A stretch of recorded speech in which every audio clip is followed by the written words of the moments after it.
All right, now, like we promised to you today, we do have two events live coming your way through here on Smart 24 TV. Now, we're going to head to Mestil Hotel in Zambia, where Fintech, let's say, High People, is actually having an event over there. Now, let's first cross over to Zambia and see what is actually happening. And we shall definitely get back to the URA house. But now, let's first cross to Zambia and check out what is happening there.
themselves and their, what they're doing or their solution. Let us begin with you right here. Just introduce yourself and tell us about you. Thank you. Good morning. Good morning, ladies and gentlemen. I am Namone Brenda Tabitha. I'm a woman in tech, a final year student at Makerere University Business School. I'm a lover of women communities, and I'm a communities lead at a startup called WAPI. You can find us at www.wapi.ug. Today I'm here in my capacity as the team lead of Team Moves. We have a solution called Kamani that was earlier on introduced. I will not say much more about that. But overall, I'm glad to be here today, and I hope to learn and share more with you. Emily, please. Hello everyone, I'm Emily a student at Mount St. Mary's College Namagunga, and also the CEO and co-founder of eMoments Limited. And we came here with our solution called Pestajet, which has provided a service for farmers called Farm More, to just help farmers to farm more. Okay, please, Shamim. Thank you. I am Shamim Nilele. I am an educator and I am a solution thinker. I solve problems in the space of education.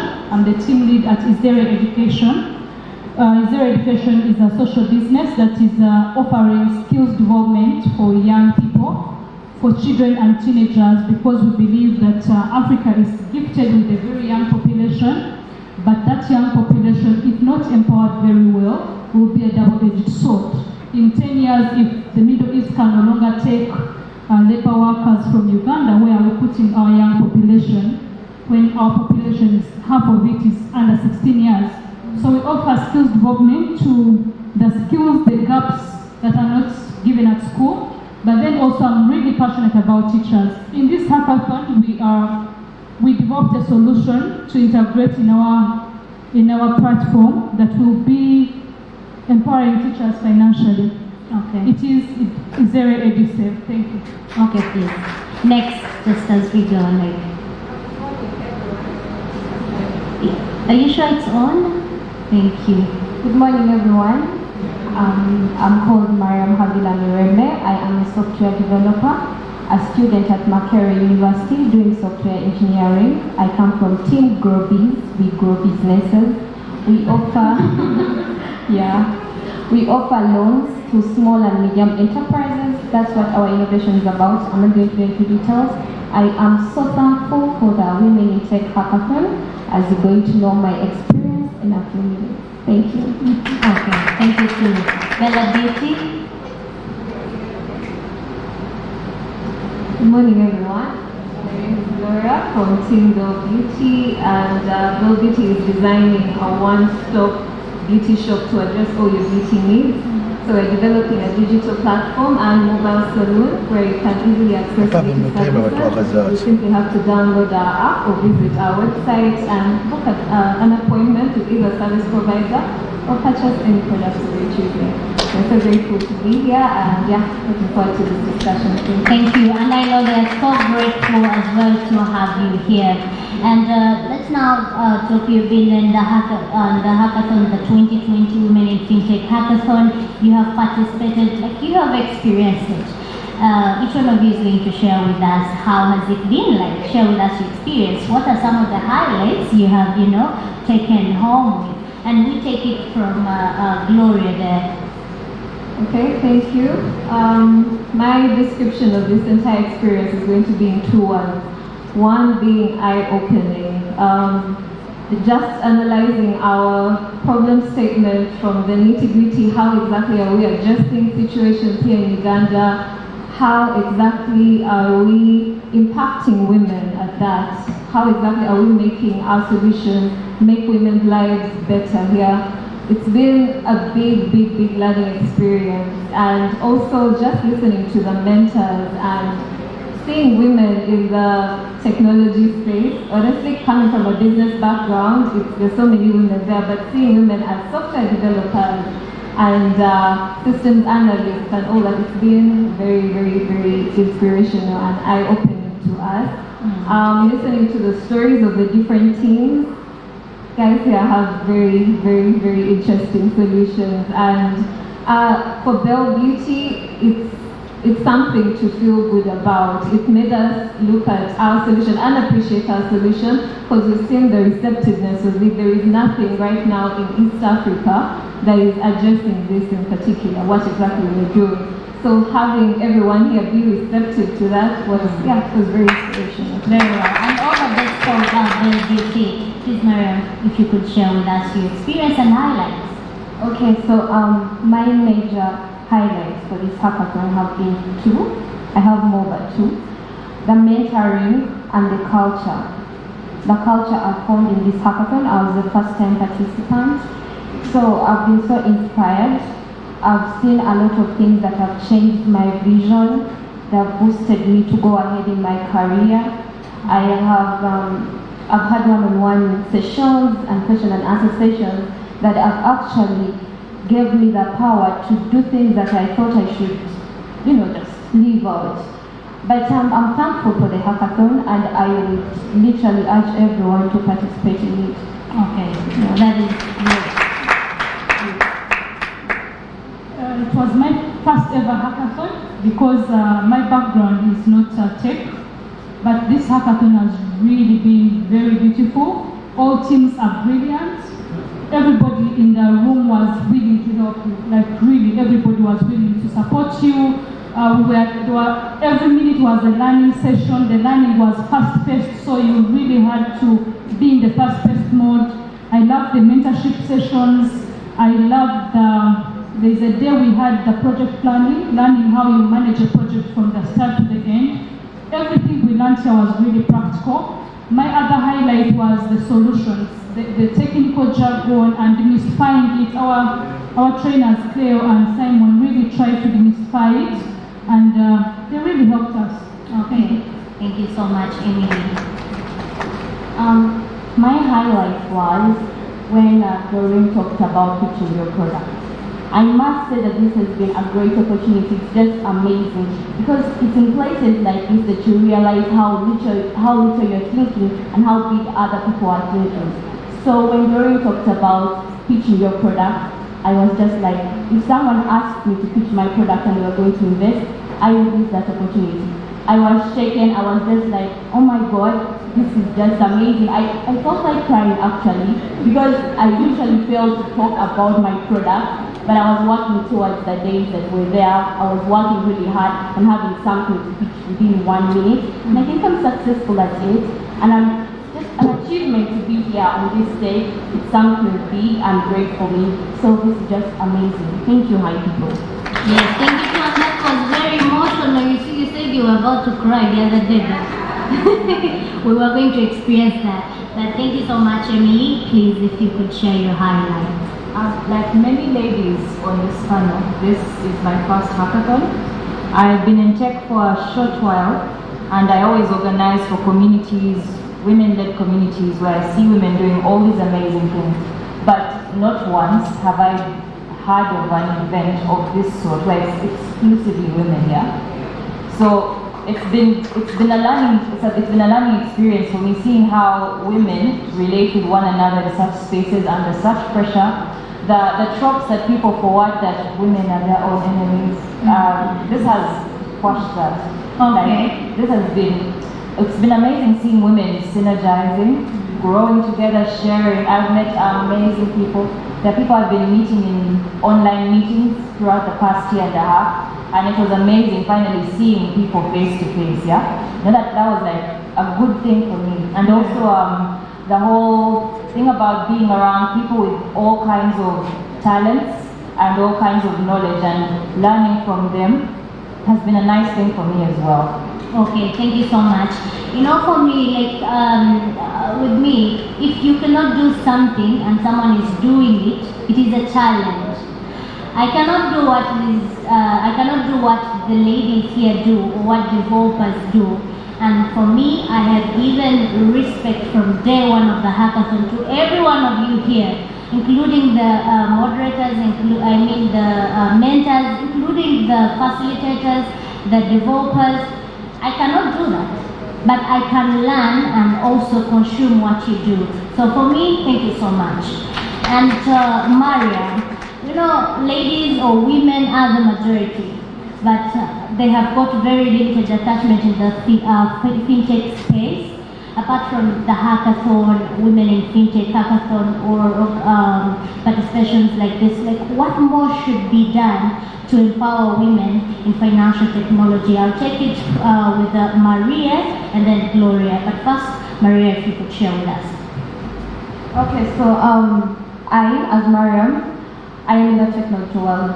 I am doing software engineering. So my point here is, I think we should build a tribe as women in fintech or in the digital space. Before we ask for the gents to include us, we should actually be uplifting each other. You know, you could sit down and you see another lady trying to despise the other because they can't do something, or they throw those comments. Those comments are so down-putting. So I think in all ways you have to uplift each other before we ask the world to do that for us. Yeah? Because we can actually learn a lot from each other and be comfortable in that space than with the males. Yeah? So males have a way of despising us, you know, but in the kitchen setting? Yeah, you know, right? The other time, within the week, during the hackathon, someone called us a bro, right? Some people were not happy with it. I was happy with it because I was like, oh yeah, so now he sees we can do what they do, right? So, but that's a different perspective. What I'm trying to show is, before we ask the men to include us, we should uplift each other, we should help each other, teach each other. I have learned a lot from the one-on-one sessions I've had. I had a one-on-one session with Mrs. Damali, and I learned a lot. I can even talk now and be comfortable with being an extrovert. Just because of that session I had with her. I'm comfortable pitching out my ideas because Madame Doreen helped us out. So before we ask the world, let's do it for each other. And then secondly, I think we should have many facilitations for the women, right? You know how we be activists and feminists and all that. How about we do, I don't know, tech feminists, something like that. Let's show the move, something like that. Yeah, so in that way, we can actually be many females in the digital space. Okay, I like that. Tech feminists. Tech feminists. We shall work on the word. Okay then. Gloria, please share with us what more can be done to empower women. I totally agree with what she's saying. I think we should address it from the grassroots level. First of all, imposing some level of confidence amongst us the girls. Validate your self-expression. I can't emphasize that enough. Each and every single idea that we have is valid. As much as we have this inferiority complex, I would say it, as women, as being the lesser gender than men, we have solutions. We're brilliant. We are inspirational to each other and even to the male gender. Sorry. So yes, validate your expression. The second thing I feel is having more impact investors and venture capitalists and even initiatives that are supporting and backing women tech solutions. If we have more of those, because I know there are many of these kinds of investors that first look for a male founder. Okay. And put their money there. So having many people appreciating female founders and female-backed solutions more will definitely be better. Okay, thank you so much, ladies. And now the next one will go to Emily and Tabitha. I know you have been to university, or some of us are there, or you could be there. Are universities or any higher institutions doing enough, to bridge the gap of gender diversity? Or what have you realized, and what can be done about that? Emily? I think that they're not doing enough. They could do more because some years ago, there were no women here. You could not even organize a women in fintech hackathon because women were not active in this sector. But then I think that women are taking up more science subjects, which is amazing. I once heard that women can't win. I once heard that children know nothing. But let me give you an example. If there are 100 more platform gathers, I think that children will be enabled. More so when we're talking about children, we're talking about young girls like myself. We want girls in schools like Namagunga or a school that is, let's say, in Western, to have access to these things. So they are trying their best, but they're not doing enough. They need to guide these children and tell them that, you know what, girls can actually take science subjects and they can actually win in life. Because it's kind of like a public secret that women are empowered these days. But in schools, no one is going to go and say that, you know what, girls, listen to me, you have to take science subjects. They are really good. You can actually win in this sector. They will keep quiet. They are not making it public. Thank you so much. Tabitha, if you could share with us what you have been, identifying yourself with in the universities, or what you have identified yourself with, their uptakes of sciences by women, and also how the universities try to bridge that gap of gender diversity gap. First of all, I'd say that institutions of higher learning are not doing enough. Okay. And it's not just institutions of higher learning. Go back to secondary schools that lead to these people being in institutions of higher learning. From when we leave senior 4, if many of us have gone on to universities, you realize that for some reason, arts are marketed as effeminate, and sciences are mostly pushed as something more male-gendered, yeah? Then at that point, there's already a bias. At the point which someone should be leaving secondary school, going to university, applying for something like computer science, software engineering, someone will realize that in ethics that they want to do that, but they are not able to. Why? Because she did not have mathematics or physics in her combination. So that alone cuts down the numbers of women going into the university. Then on getting into the science classroom, the first shock that you find is not just the overwhelming male numbers, but the animosity towards females in these spaces, yes. You find that a science class could end up with about 50 girls at the beginning, but I kid you not, by the end of the second year, that number has dropped by half. What exactly is going on in those spaces? Why do they drop? Why do you think? The reason I think they drop out of those spaces is women do not feel welcome in these spaces. You find that there are still those silent things that people do, but they do not realize, treat or rub women in a certain way. Personally, I do not come from a tech background, but I'm a woman in tech. I made myself a space there. Yes. I made myself. You motivated yourself into. I made myself a space there. I was showed a platform, and I'm like, I want that. I am going to go for that. And I saw that when I got to that place, I'm not going to be the only one here. With that, I began pulling everybody around me to join me in that space. What comes to these spaces, even as you see me as confident as I am, I get to these spaces and people are either threatened by how I am showing up or speaking. People are offended that a person can be that outspoken or that forward thinking about a lot of things, or someone is appalled by the fact that a woman is actually doing those things. Someone will actually approach me and tell me, but I thought women do not do this kind of tech. Women, I don't find many Android developers. The other part that will win, that takes the cake of it all, coding women in tech do not look like that. That there's a particular template we're supposed to draw from, that we're supposed to look like this or something like that, that if you look more effeminate, or if you take care of yourself, or you look pretty, it shows a certain lack in your intelligence, which I find is very, very insulting. So in the event that, gentlemen, if any time you find a woman in your classroom looking sweet, nice or anything, and you tell her, but why do you look different from other women? That's not a compliment. It has never been a compliment and never will be. So when you get to these spaces, treat them like you're normal people, you're equals. Even when I got to this competition, there are people who are shocked, oh, women can use GitHub. I was like, women can use Android Studio. I was like, oh, you mean this is something people feel shocked about in this day and age? That's one of the reasons women do not want to show you that they can do these things. Because you look at them a certain way, and that way makes them hide away from you and keep going out of these spaces. So the treatment we give to women should be something that makes them want to be in these spaces with you and lets them express themselves like normal human beings. Okay, and I hope they have taken it all. I hope so.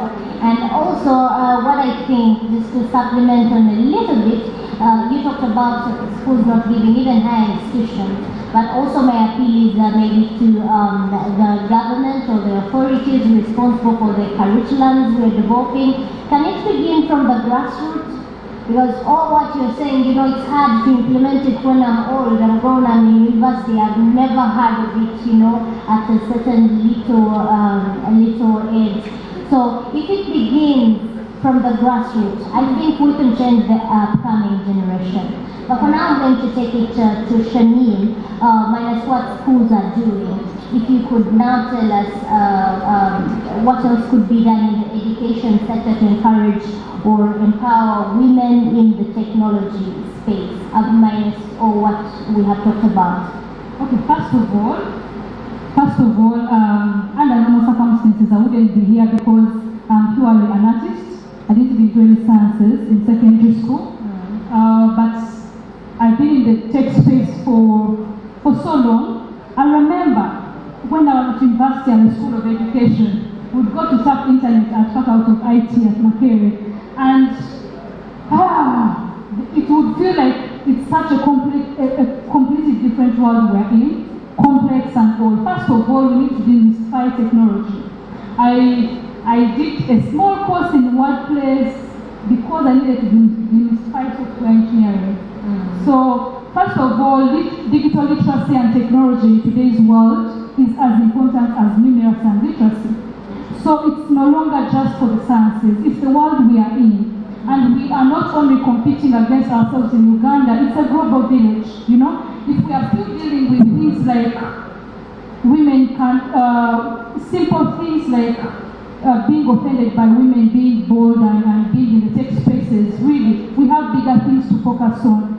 So for me, I take an approach of let us all be educators. If you are a mother, women, we are naturally mothers, yeah?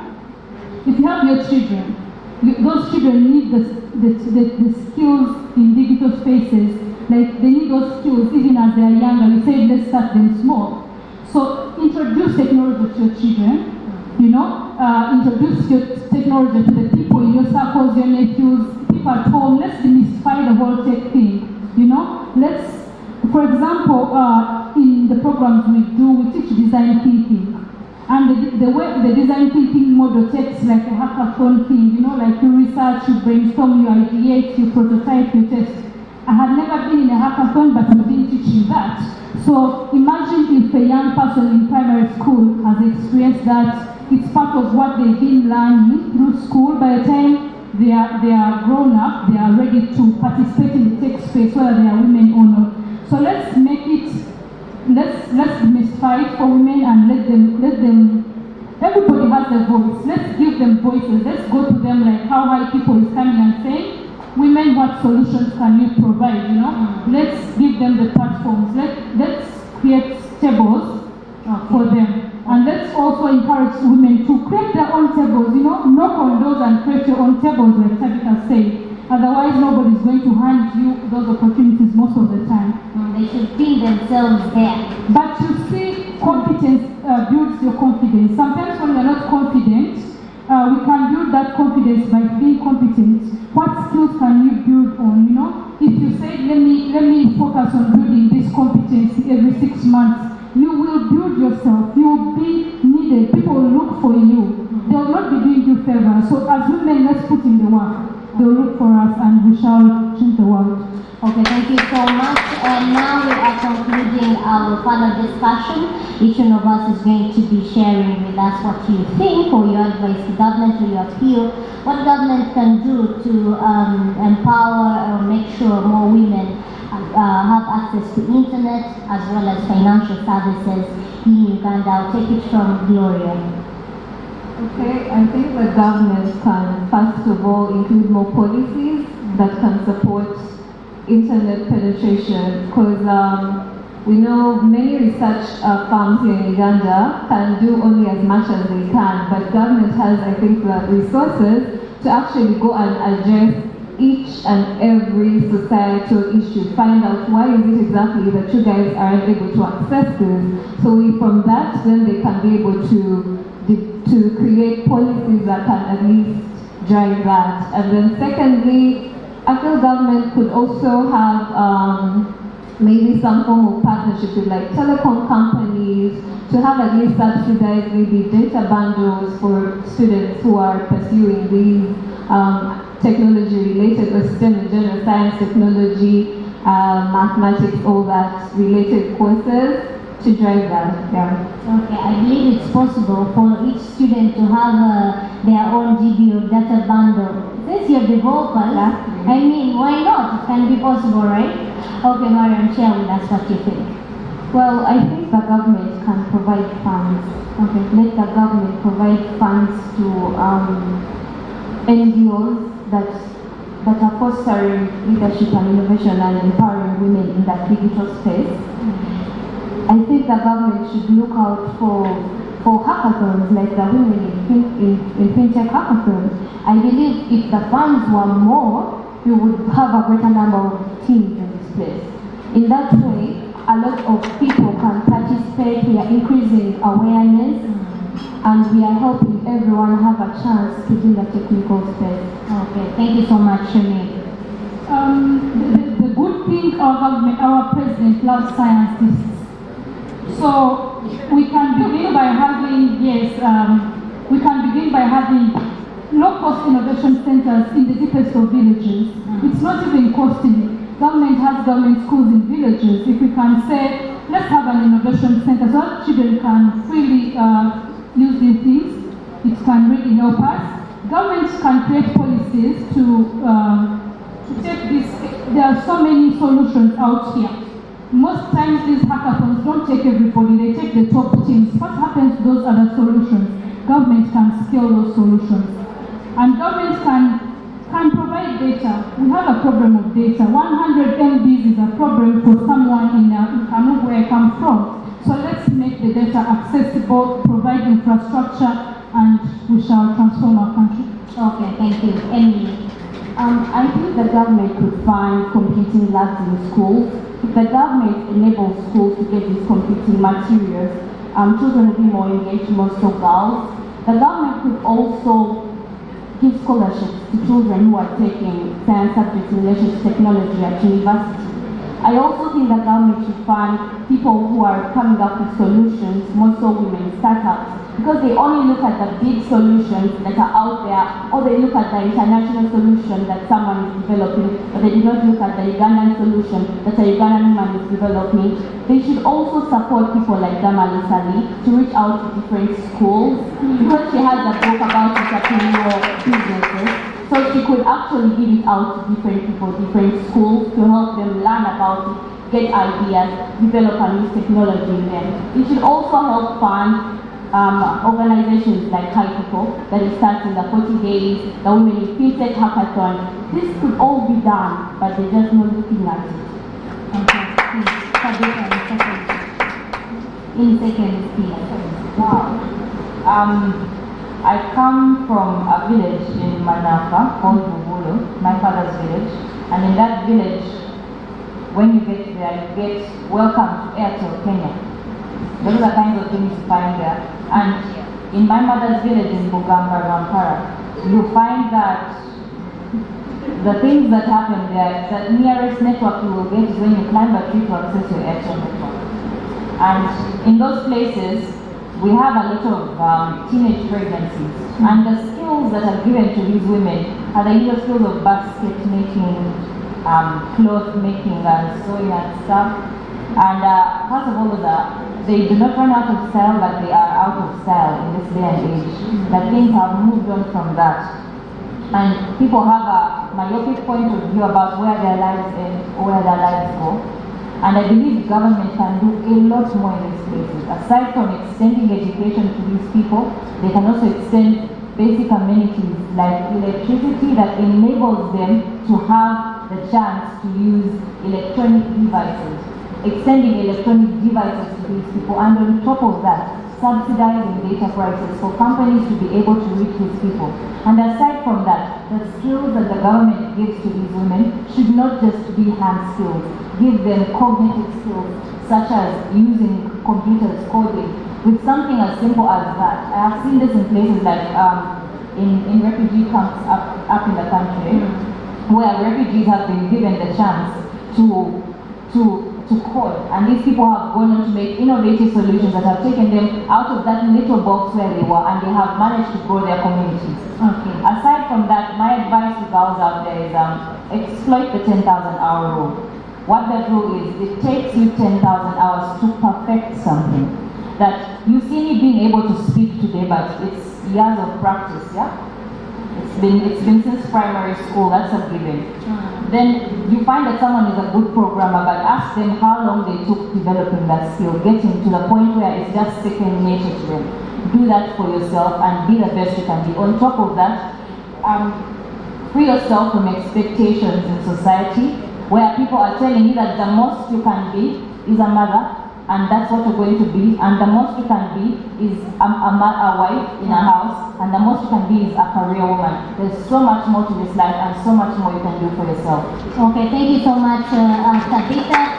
And as for me, when Jamali was mentoring, when he was telling you to leverage internet, take use of internet, but government here has got a role. Me, from a media perspective, I mean, how are you going to sell your product if you are still blocked from Facebook? So government or any authorities you're there, we're still advocating for opening up the social media platforms so that they can be accessible and free to everyone. Thank you so much. And now Wesley takes us on to the programming. Alright. For a moment. Well, from the village where I come from, Kasumi Kawala, we appreciate when people speak good English. Please clap for the good English. And also, Emily, please stand up. Ladies and gentlemen, she is a CEO in Senior One. Creating solutions already. That's beyond words can explain. You're going to be a tough lady altogether. But clap for the ladies. Thank you so much. Please clap for the ladies. And coming up next, ladies and gentlemen, we will have announcements of the top 5 teams, features from the top 5 teams as well. So we'll have 1 and 5, 1.5 minutes for each person. So let's welcome the man himself, Nicholas. Thank you. Yes, for the team that is from the panel, we request you go out for a group photo, a panel group photo. Shamim, Brenda, Emily, and the rest. Thank you. So without wasting a lot of time, like I mentioned earlier, we are going to shortlist the top 6 teams. And when I mention the team leader should come in front here, 1.5 minutes each, to explain the solution they are having. Then the rest of the program will continue. Not in order, these are the top 6 teams. Half girls.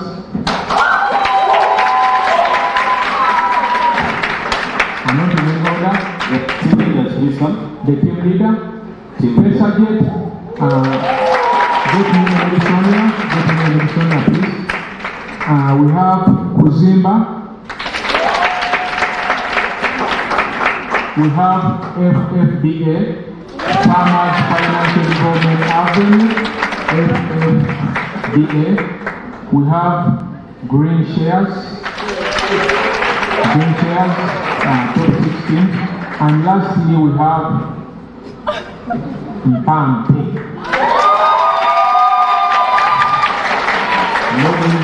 Those are the top 16. FFDA, Kuzimba, Hangars, Pesagate, Green Shares, and Mpampe. After a lot of back and forth and out of judging and checking every product, those happen to be the top 6 teams. I need the 6 team leaders. I see Kuzimba is around. I see Half Girls is okay.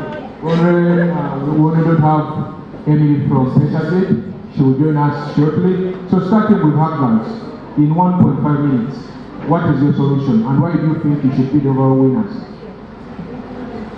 Girls, your name, your solution, and why you think you should be the overall winners.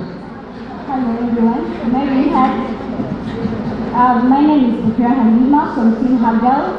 We developed a solution called Migarenie that will be helping NGOs be able to disseminate their funds to their stakeholders and beneficiaries and also keep track of their transactions. So we'll be giving them like the accountability sheet.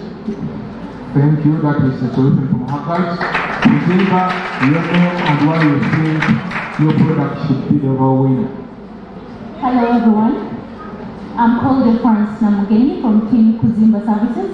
Well, Kuzimba is a web platform that gives access to all building and construction materials as well as professional building services.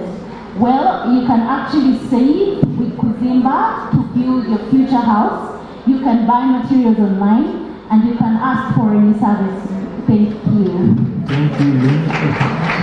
Yes, next is our green shares. And it in 1.5 minutes. Why your product must win. My name is provide marketing services. Microphone off. Hello. Hello everyone. My name is Annette Nanyanzi. We provide marketing services for farmers, leveraging on technology. This helps them unlock their potential in terms of income and production. We use a payment platform to pay these farmers so that they are able to save on their phones and also access microloans. In addition, we are making a platform that will enable everyone to participate in agriculture. You can either participate in a trading fund or own a digital fund. We believe everyone can farm for more production, more income, and more food and zero poverty. Thank you. Thank you. Yes, President, 1.5 minutes. Why your product must win. Hello, my name is Emily Sonia Nakabuye from Team Pexaget. We have designed a solution called Farm More to help farmers farm more by giving farmers access to farm inputs through low-interest loans. We can be accessed on both basic feature phones and smartphones. We are planning on connecting all digital financial service providers. Thank you. Thank you. Why your product must win. Hello everyone. My name is Namuganga Emily Immaculate. I'm the team lead for Team Pampe. We are developing a platform to help during fundraising. The problem of untracked files, untracked funds during fundraising occasions as well as maybe fraud. So we developed a platform where you could be able to track the funds that are being raised during fundraising and to promote transparency during this fundraising. Okay. Maybe for the record, Mpampe means giving and I give out. Yes, that is Mpampe. Yes, lastly, why your team must win. Farmers Financial Development Avenue, FFDA. Hello everyone, my name is Vivian Maria Award, Team Farmers Financial Development Avenue. We are developing a mobile app for the farmers. We are promoting technology for the farmers and providing financial support services for the farmers. Thank you. Yes, lastly, as we conclude this part of the program, yes, Halima, you said your team is half-guns. Why do you call yourself half-guns? We are all software developers, and so we study software engineering, and we call ourselves hard girls because we believe we are. Thank you very much. I really didn't have to ask you, but because I know by the time you talk, the cameras were out, I had to come back to you so that the cameras can have you. Thank you very much. Before leaving, like we noted, these are the top 6 teams. Each of these teams is at least 1 million richer than the one before the game. That is granted, each of the teams is at least 1 million richer, but then the overall prizes will be announced later. The very interesting thing about these teams is a biggest percentage of them are dealing with farmers. And you know Uganda is an agro-based country. So anything that doesn't have farming in Uganda, others can work, but without farming, you are hitting the wrong spots. Farming is the thing, and majority of these are in farming. I know Unis is doing construction, which is a big sector, and people in construction are always disturbing. The rates, the builders, the welders, among others, they are very crazy parents, very disturbing. Harvards are doing managing NGOs. During the COVID pandemic, you know what NGOs are doing to communities, sending aid here and there. I think Doreen from Bionic Best knows how that works. If you need guidance on how you can build a product better than Bionic, you are better off speaking to Doreen and take all the information from her. She'll be fine with that. And lastly, in Bampe again, so like a crowdfunding platform, if I'm not mistaken, we always have that time when we need fundraising among others, and I think they'll come in handy. Thank you, ladies. Over to you. Thank you very much, Mr. for the amazing ladies. 1 million shillings richer. Interesting. Allow me.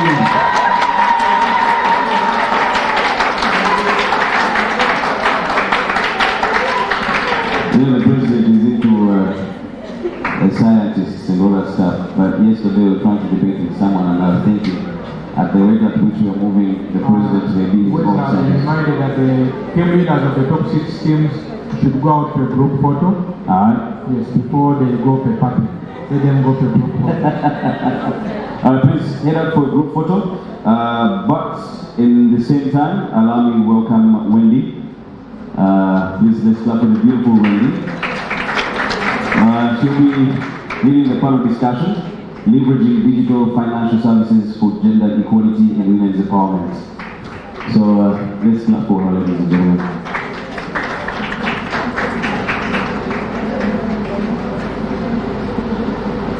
Whichever we are thinking about, we are doing sciences in the vernacular. Thank you. Please, Wendy. Well, you can actually sit there. Yeah. Alright, okay, please invite your panel members. Sure. Hi, everyone. Good morning, or still good morning. Thank you so much for this opportunity. I forgot to have me invite these brilliant ladies today. On the panel discussion, we have some of our panelists, Cleopatra,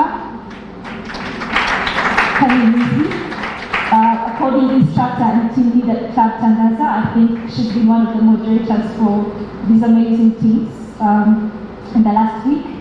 We have Damali Sali, the founder and book author of Ideation Corner. Come on, you can do better. These are amazing people. We have Doreen Kandwa, Vice President of Global Enterprises and FORSTERS Uganda,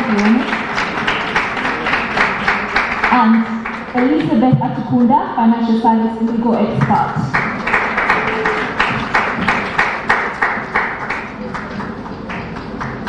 Thank you so much.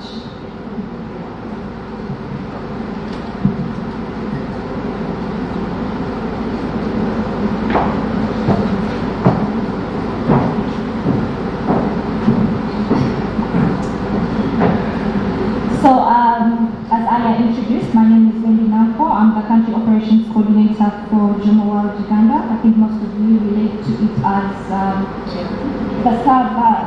we provide a service of Wewole, so that's mobile micro-lending. I think most of you have used it before. I'm very honored and pleased to sit here with these amazing ladies today that have, I think, in the past year or two really held the Fintech flag really, really high. It's good to be here, and I'm pleased to be part of this group. And I think I'll be regarded as people of high places after this. So we have a very interesting topic today, which I couldn't stop thinking about the fact, as Weasley had introduced, that we'll be talking about leveraging digital financial services for gender equality and women's empowerment. But I couldn't stop thinking about the report that was produced by the UCC 2020, that was around June, the Q2 report, that did mention that 29 million, we've had until that time, 29 million subscriptions, which also means these are mobile money accounts, financial service access. And thanks to level 1 principles like tiered KYC that enables us that anyone who gets a mobile phone or a SIM card actually has access to automatically gets access to a financial service. That's bank accounts or something of the sort. So I think it's really good progress considering that in Uganda we have about 16.8 million adults. So that means it would be like 2 SIM cards for each of the adults. Without statistics, I would say I think it's very good progress because I think there's a lot of transfer during payments. This from transfer to villages and towns, so there's a widespread of access at this point. But we still see that we need to just understand, and that's our objective today, that how can we best use the digital financial products that have gone out there to be able to empower women more and actually make sure that there's more gender equality in our societies. So we'll just use this time and the next 30 minutes to unpack the challenges around this space, the risks, and of course the solutions. That will also help the teams that have been in the mentorship program just understand what's actually happening in the space today. I think it will be very good. So I will start with you, Damalise, with the first question. What are the specific barriers faced by women trying to access and benefit digital financing today? Thank you really for that. I think maybe I'll start off with a little statistics to show that people who get mobile money, even though they can't transact using the digital platforms to use that money, they tend to take it out. Almost 90% of the people who receive money through mobile money would take it out through cash and just transact via cash. The reason for that is that once you want to buy, say, onions, tomatoes, whatever you want to buy, people prefer cash. They don't want to hold. They don't want you to pay via mobile money. So one of the things I think that is key is that a lot of people are not keeping the digital money in the digital ecosystem because they're taking it out. The main reason for that is that it's very expensive to actually transact through the digital ecosystem. They will charge you per transaction. That cost is high. If you're getting 10,000 Uganda shillings and you want to buy something of 4K and they'll take 500 shillings off it, that's a huge amount of money for people. So they would rather take it out and then use cash. And as long as they're not keeping the money in the digital ecosystem, it means even the digital players who are providing financial services, it's expensive for them to lend you money because they have less of it, because everyone is just taking it out. So we need to find a way to see that the digital ecosystem works for everyone. If you look at Kenya with M-Pesa, somehow you can almost pay for anything using M-Pesa because everyone accepts it. Yeah. Everyone will accept that digital cash, and you don't have to discuss. So there is less cash in their system because everyone, even someone who is selling tomatoes, will accept your mobile money as a payment process. So we need to figure out a way to make sure that the digital ecosystem actually works for everyone. And until that happens, the cost of finance or loans by these digital players to maybe women will be very high. And as long as they're high, people will not access them. They will not use them. I've seen several examples where you call someone and you're like, okay, I'm going to send you money, and you have your MTN. And then they're like, no, don't send them the MTN, send them the Airtel. Or even the other way around, they say, don't send them the Airtel, send them the MTN. Then you ask why, they say, oh, because I owe them. So we need to find out how do we enable people to pay, but by making the digital economy efficient, because the more money that plays in the digital ecosystem, then the cheaper it is for the digital players to be able to lend out money. And therefore, if it's available and accessible, then it's cheaper, so more women then will be able to use it. But not just the men, the young people, the poor people. So, because as long as it's accessible and includes everyone, it means everyone can access it who actually needs it. So we need to figure out a way, how do we keep the digital money in the digital ecosystem? Until we are able to do that, and it will involve the mobile money players, it will involve the big suppliers, the big corporates, people who are paying for goods. How do we make it easy? How do the mobile money networks make it easy or cheaper for people to transact within that system? How does the government come in by subsidizing or incentivizing the digital ecosystem to work cheaply? So if we are tax breaks, for example, on data, a corporate or a mobile network will be able to avail that data at a cheap rate. If there is tax incentives for digital loans, tax breaks for digital loans, then it means that the digital players in that system are able to provide those loans at a lower interest rates.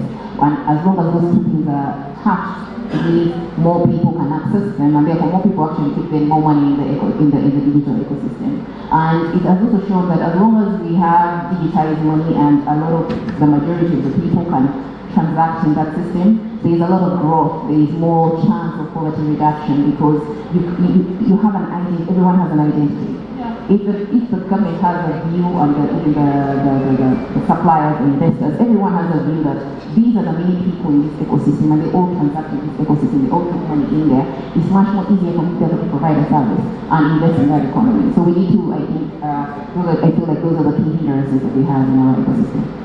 Thank you so much, Damali. Those are really good points. I like that you mentioned a cashless economy. And it's a long way for us to go, but I think it's actually the right path. It's very interesting how the tax on mobile money, that's 0.5%. BOE reports do show that we have more people, like the number of transactions are still the same, but the value of the transaction is actually low. That means that people who spend more money are out because they have other options, and it's the marginalized groups like women that actually still stay, are still using mobile money, but then because they're stuck with it, it's the only option they have. Thank you so much. Dear Pacha, what are your thoughts on that? What do you think the barriers are that women are facing? Thank you, Wendy, and thank you, Damali. That has been pretty informative.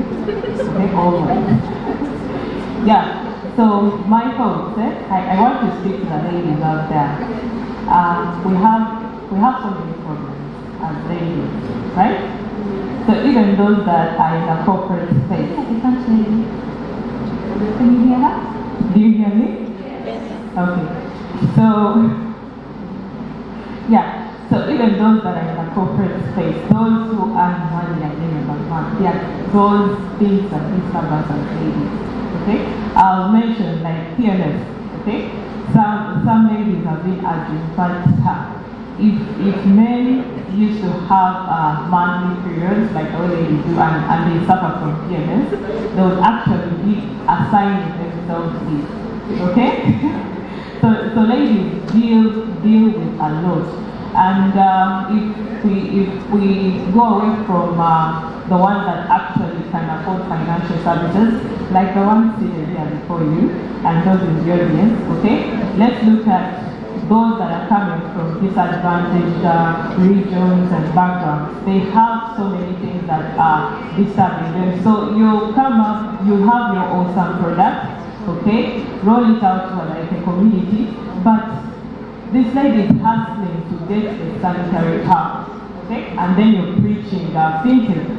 She'll be like, I have these other needs that need to be addressed. So my pride is to everybody who can support women in any capacity, okay? Let's roll out as many programs as possible. We have so many NGOs, we have private individuals that are already doing a lot. Okay, let's uplift women, right? Let's help them first address those issues that affect them as women. And then when we begin talking about technological advancements and fintech, these other issues have been resolved and they are willing to listen, right? So I think it's very important because you come with a wonderful idea, pitch it to somebody you think is going to benefit. But there is a list of things that are disturbing there. So it's very hard for such a person to pay attention. Then the other thing I want to talk about is costs. Okay, costs of attaining infrastructure that's run in fintech. Okay, these costs are normally high. Like I think it's Nirere from Is There Education? Yeah. So she mentioned the fact that data costs are very high, right? I know most ladies here have sponsors for data, Okay? There's a social media influencer who was like, I know you can consult, you're broke, you don't have data. Okay? So the mere fact that we cannot, again, because we always have other needs, right? You have to do your hair, you have to look good, you have those other things to take care of as a lady. So buying data is normally not like at the top of your list. You get, it's not like that important, but if you get somebody who wants to do that, I know many gents here have vibed and conquered babies by sending them data, just data, okay? Yeah, so let's look at tracking posts, right? Government should be able to address this with the stakeholders. The other thing is education, Wendy. Education is very, I'm from the EdTech sector, so yeah, I pretty much know what I'm talking about. So we need to educate women about financial services, okay? They need to make informed financial decisions. How will they do that if they don't know what is available in the financial markets? What services are banks offering that they can benefit from, right? Yeah, and there is general knowledge that's out there on the internet. For example, the budget rule, is it the 50-30-20, where you, after you remove tax from your income, if you're privileged enough to have an income, you spare 50% of that amount to cater for needs, like shelter, food, take care of your kids if you have them. Then the 30% should take care of wants. I want a dress, I've been wearing the same clothes for like 6 months going to office. I want a dress, something like that. I want a new shoe. And then the 20% should be saved it should be budgeted for your savings, right? So if they have this sort of knowledge, imagine you're talking to like a community of women, even if they're down there in the village, and you be like, you tell them you get your monthly income of maybe 200,000 Ugandan shillings, but if you budgeted it this way, you can actually sell. So when they understand that they can actually sell, then they'll start asking the next question, how can I sell? Then that's when you introduce to them the fintechs, okay? The fintech solutions that we are designing.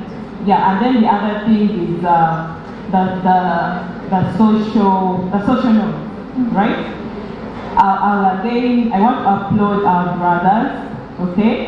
First of all, when we are talking about inclusion and we are focusing on groups like women, marginalized groups like women, we are not telling ourselves to take up arms and start fighting our brothers, right? No, we're just trying to tell you that you can actually have these equal opportunities if only you're made aware about them and then take the necessary steps to attain them, right? So the men always go out of their way. If you get somebody, maybe a boy like 300,000 shillings, they'll buy a phone like straight up if it's been on their bucket list, okay? But if you give a lady 300,000 shillings, she's going to have a breakdown, a list that includes so many other small things. So she'll definitely not be able to afford the infrastructure, okay? Like the tools that definitely are run by the fintech technologies that we are designing. Yeah, so when I think that's my take on that. Thank you. That's very interesting, Cleopatra. These are very personal, not like things that are actually in ground. It's not that the women do not have access to this service. It's just that some things around them will make them able to actually access the service. It's very interesting. Also, I'm really glad that High People is going to be giving 100 gigabytes of data to the women. I think someone mentioned, so no need for sponsors. Anyway, so Doreen, next question comes to you. How do you mitigate the major risks associated with digital financial services from a gender perspective? Thank you, Wendy. I think I want to start by saying that I feel like I don't belong on this stage, not after the panel that came before us. Totally. But I think jumping to your point, I think based on a report from the GSMA, it indicated that about women are 37% less likely to access or to have access to the internet. Yeah. And so when you think about digital and financial solutions, you have to think about the basics. A handset, and women are about 13% less likely to have, in sub-Saharan Africa, less likely to have access to a handset, and even more to internet. So I think that building the blocks or the processes to financial inclusion and reducing those risks starts with addressing those basics. How do we get more women with phones? How do we give them more access to the internet? Because then they are more in control of their data, they are more in control of the choices that they want to make, and they are more equipped with the tools that they need to scale. Even if I'm just thinking about the young ladies here, you're thinking about the amazing innovations they have, but what they need is to continuously be educated. That's where the internet comes into play. They need access to social media and opportunities to market themselves and the products that they're offering. Again, you need the internet. They need access to tools that provide simplified recourse. If, let's say, a customer wants a service returned or a product returned, I should be able to reverse that transaction simply. Again, you need the internet to be able to do that. So I think that with trying to address a lot of the challenges that we face in the digital space, in businesses day to day, starts with the basics. Increasing the access for women to something as basic as a mobile phone and something as basic as internet. But beyond that, I think continuing to indulge in platforms like this, where they're not making the mistakes that have been made before, but are being equipped with the tools to do it better. And I think, like you've heard from the panelists before, they are doing it better. What we need to do is get out of the way. Thank you so much, Doreen. That's a very interesting submission. What's your take on that, please? This is on? Okay. Good afternoon, women in Fintech and some men. So, my take is this. As a lawyer, I would like to first of all explain regulation and societal norms. Regulation refers to the laws, the principles, the guidelines that are passed by Parliament that determine how we as people operate in different fields.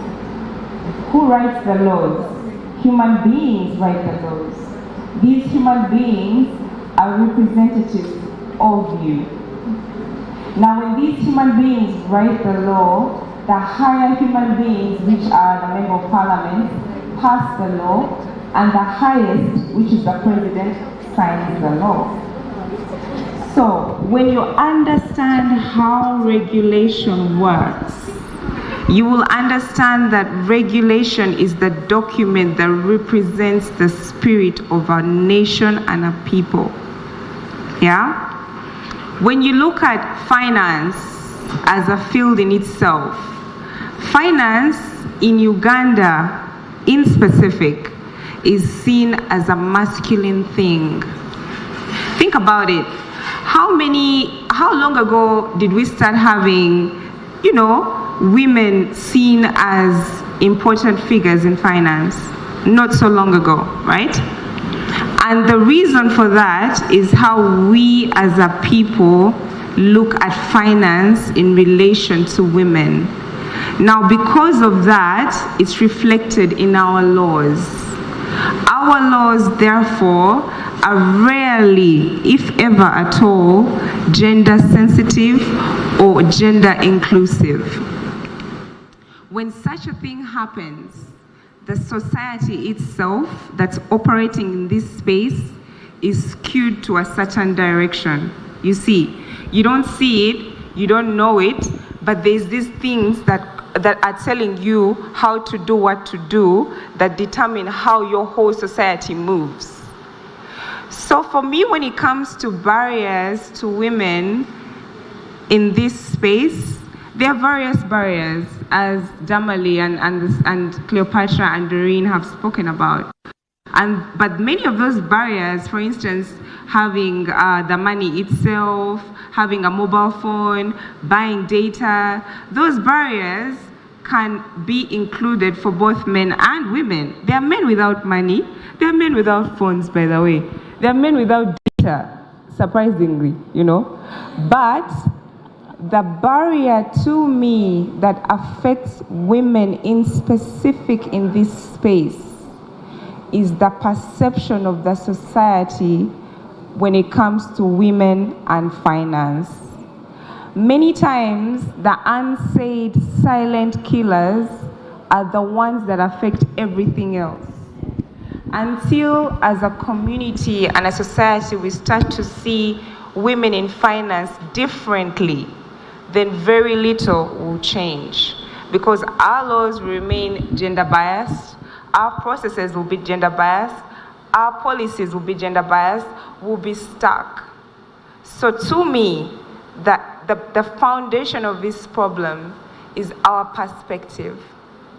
As women and as men who deal and live and work with women. That's very interesting, Elizabeth. I think the notion that things have to be done a certain way needs to change. And you know, it's great that for such a hackathon, you can see it's already changing. Some of the submission from the previous panel, you know, for me were like, I don't know if I knew that then when I was that age, but you know, they know it. So I think it's going to change, and it's great that things like this are happening. And Doreen, back to you again, back to the sport. What are the pathways to unlock the benefits of digital financial services for women? What can we do? I think some of it is already being done. Sorry, I hope you can hear me. I think some of it is already being done. When I think about one, of course, the men that are doing the most to facilitate some of this change. You have what the gentlemen here are doing, like what Innocent is driving. I even think about, you know, like my workplace and the leaders there. It's very inclusive and healthy and promoting of these kind of conversations. The other that I think is important is creating opportunities for access. Access is gold. We think about it as a word, but for many people it means a lot. For example, for every app that wants to be launched here, they shouldn't have to speak to each MNO. They should be able to just plug into one solution and immediately have access to everybody, to all the mobile money subscribers that you talked about. But more importantly, beyond the borders of Uganda, with the wealth of power in innovation that is here, they should be able to speak to customers beyond borders across the continent. I mean, Africa is literally becoming one unit, right? It's multiple countries, but it's literally becoming one unit. And all the strides are being made to get there. And I think that's where Moja Loop has come into play very strongly. So how do we expand that access? The other, I think, is, of course, cost reduction. It should be more affordable for people to get a mobile phone, to access data, to access the tools that they need to scale. Because for many of these businesses, it's about the cost to their customer, cost of business to them, but to their customer as well. So how do they make money if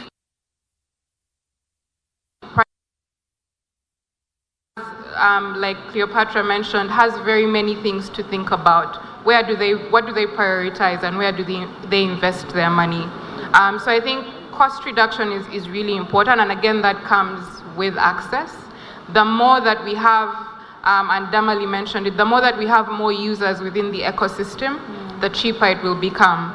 But with that requires the infrastructure to scale.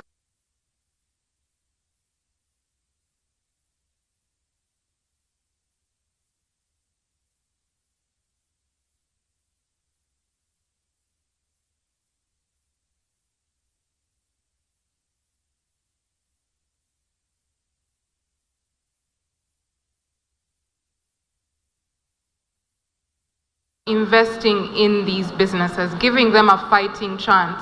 Because yes, I may have a really brilliant idea, but you're cutting me off at the knees if I cannot recruit staff, if I cannot invest in the operational costs of scale and services. So I think those are some of the things that will come into play as critical. But I also want to speak to collaboration across the board, from a regulatory perspective, from a government perspective. I mean, even when you think about the central bank, there is a mandate to include more Ugandans financially. But when you tax the tools that people need to use to scale, then you're kind of, again, chopping that off at the knees. When it is hard for these people to access some of the value-added services that they need, like electricity and water, you're cutting them off at the knees because they will spend the little that they have on what they need most. So it's about creating value, providing solutions to the problems that are unique to this market, but collaboratively, thereby reducing the cost and increasing the access. That's very interesting. Thank you so much, Doreen. Just out of the interest of time, I will not comment on that, but I'll just go straight to Damali. How do we improve access to mobile financial transaction accounts? Thanks, Wendy. I think access in itself has been made easy. Anyone with a national ID, which most people do, can actually get a mobile account. That's just it.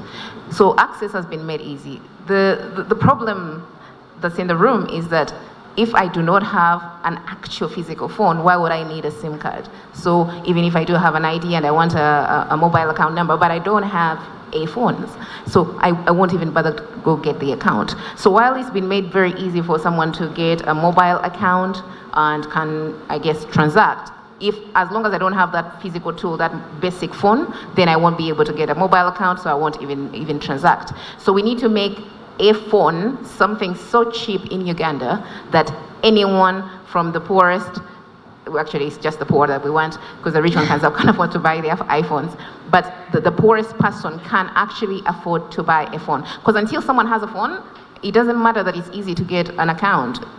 I need the phone. So we need to make that. Someone has to have the phone to be able to then get an account. So in a way, it goes back again to, I feel, the framework, the institution framework, the policies and the thing. If we can look at digitizing the Ugandan economy as a national thrust, that everyone working in the digital ecosystem, we do policies to make sure that access, availability is there. So government gives tax incentives to mobile networks to make sure that data is cheap, to make sure that they can provide handsets. There are several countries where a mobile network like MTN or Airtel, actually, if you go to them to register, you go with your national ID, they'll give you a handset, it's automatic. And then you can pay for it very small amounts. Over time, over a year, they usually make actually a killing of that because the interest rate is very high. Then they can make you pay over a year or 2 years. The more years, actually, the more money you pay without realizing it. So also our mobile networks have to be smart and be innovative. Why don't they provide that option? They can make money out of it. They're making money out of mobile money anyway. They're making money out of loans. Why don't they provide those handsets where all you need to do is to walk into MTN or Airtel and you give them your national ID, you automatically get a handset, which you pay off over three years on a monthly, and it's very little amounts, but they'll be making interest, very high interest, so they'll be actually exploiting you to an extent. So we need to make that very simple. Then we need to also see that how do we incentivize to make sure that more people keep the money in the digital, in digital. It's by making sure that more people are actually transacting using mobile money. To do so, you have to reduce the cost of transacting. So we need the mobile networks, the policymakers, to come up with a smart solution, which is a win-win for everyone. Because of course, the mobile networks have to make their money. They invested, but how much money should you make out? And what tax incentive can the government offer?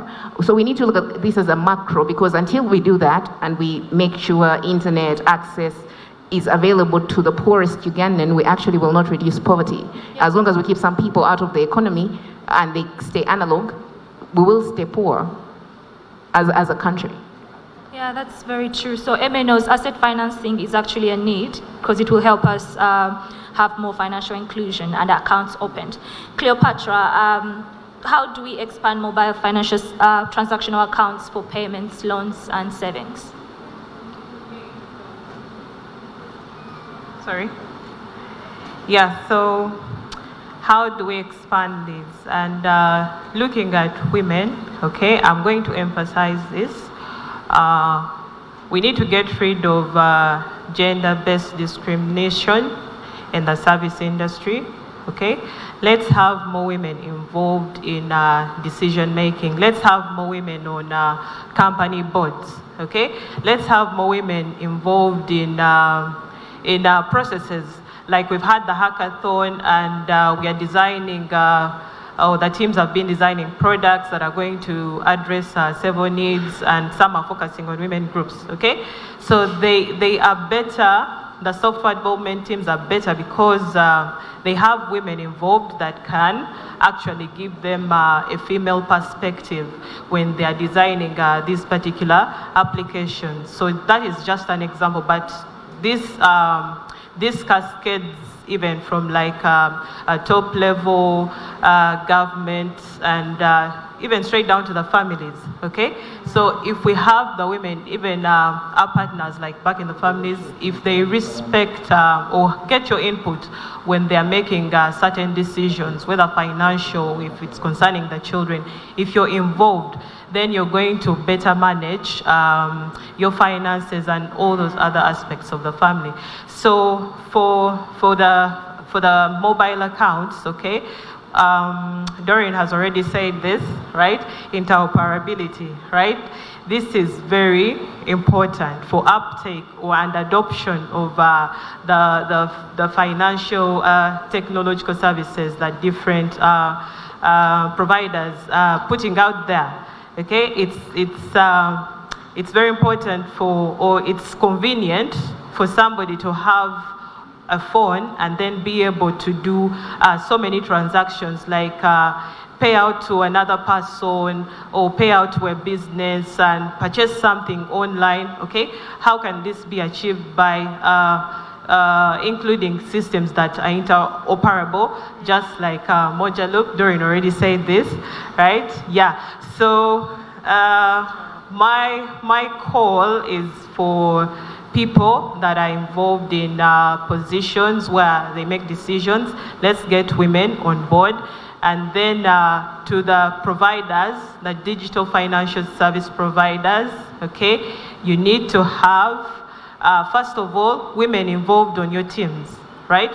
Let's get a female point of view. And then when you get down to developing the actual systems, make sure they are interoperable. Let them include banks, let them include telecos, okay, such that somebody can easily access the financial services from just one device. It doesn't make sense for me to have a feature phone, okay, like most of us do. You have a feature phone for mobile money, you know, you receive payments, you pay out, and then you have your smartphone for, the things you want to do on the devices, right? Yeah, and then for me, I'll need a laptop, okay, sometimes to transact on some e-commerce platforms where they need a credit card and something like that. So I think MTN has a virtual card, right? Yeah. Yeah. So that is a cool innovation. So if someone can pick up their phone and be able to have all these services like in one place, then we are definitely going to see the percentages go high in adoption of all these technologies and services. That's very interesting. I think my reason for having a feature phone and using it for mobile money, no one will dare steal it. And anyway, as I once said, interoperability is going to be the game changer. And we see that already happening as MNOs are becoming more open to people plugging into their systems, which is very good. And Elizabeth, the question is, the next question is around the same area, and it says, how do we expand the use of mobile financial transaction accounts for government payments and remittance? So thank you, Wendy. So from a regulatory perspective, government remittances and payments, usually when they're made to women, are made in cash. A remittance is a payment, usually cross-border payments. That's what they refer to as a remittance. Now, I feel that one of the ways we can encourage that these remittances are paid using these applications that we have as opposed to cash, from a regulatory perspective, is by ensuring that the policies that are put in place that dictate how these payments are made indicate an aversion of or a preference to online payments. You see, if the policies encourage the payments to be made online, then more payments will be made online than in cash. If more payments are made online in cash, then more people, and in fact more women, will be making cash transactions online. If there's more people and more women making cash transactions online, then we come to a point where what Wendy spoke about, or Damali, I'm not sure, where people always prefer to withdraw money and get it out of that circulation is also reduced. Because think about it, the more people have more phones and more mobile money accounts, the more mobile money transactions. Because it's cheaper for me to send from my phone to you than to first remove the money, then withdraw, then I first go to the place, then put, you see, yeah? So the more that the policies encourage online mobile money transactions, then the better. And that is from a policy perspective. Thank you very much, Elizabeth. You make the law very easy to understand. Thank you. Doreen, in one sentence, how do you think we can increase the interest of gender-lens investing? Of gender-lens? Gender-lens investing. Okay. So I think ultimately it's being deliberate about it, and I think it's pretty much everything that everybody has said here. But I'm going to speak about it from sort of my point of view and my interaction. So I've been very deliberate about the kind of businesses that I work with, the kind of groups that I support, and I'm really honored to be part of you know, what Innocent and the High People team are doing with youth. I think that this group of people is what is actually accelerating the access of financial inclusion across the board. You know, even when we look at statistics now, it's because we have a group of really young, hungry people. They want more, they demand more, they expect more. And I think that that's powerful.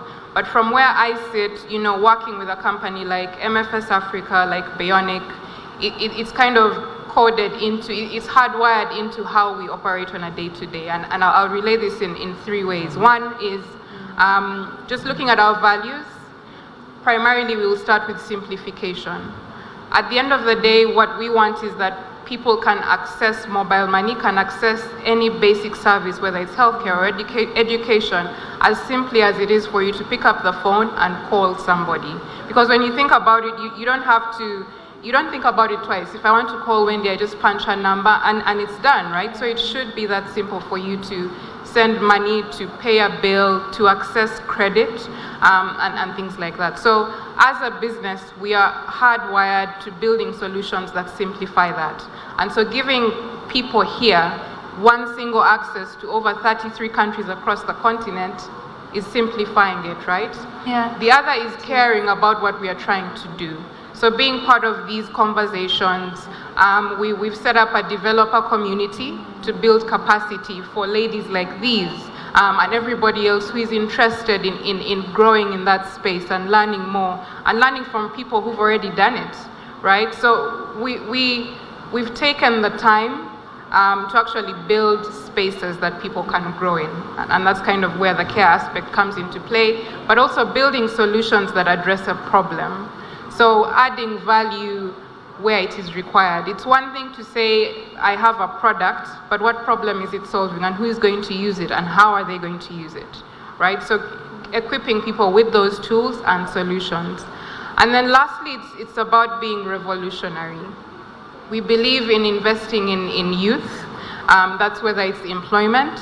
I mean, if you think about the women that work or the company itself, MFS Africa Bionic employ 53% women at the top in roles of senior management, and that kind of speaks to what Cleopatra said. The more, and what Liz said, the more women you have helping craft these policies and making these decisions, the better you are for it, right?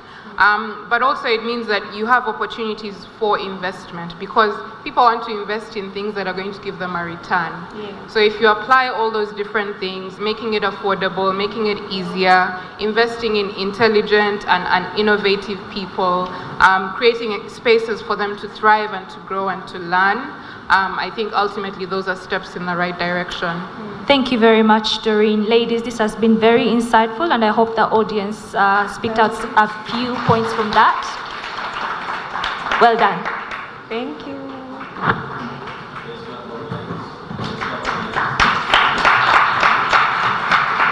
Check it. But okay, we're nearing the end of this summit, and don't you worry. In a few minutes from now, we'll be having our lunch, and we'll be out of this place. But like it is at High People, we are proudly sponsored by God. We are not here to impress anyone. For years, everyone has always been wondering, how does High People survive? It is God, and only God. And in this space, no one is gonna near or beat High People. So we're the kings because we submit under the King of Kings. And tonight being a women event, today being a women event, like I said again, it depends the time zone and where you're watching us from. We are actually live everywhere. I want to introduce to you this amazing, soulful, beautiful, talented worshiper. Ladies and gentlemen, this world has not seen yet. Join me and we welcome Becky Nantai.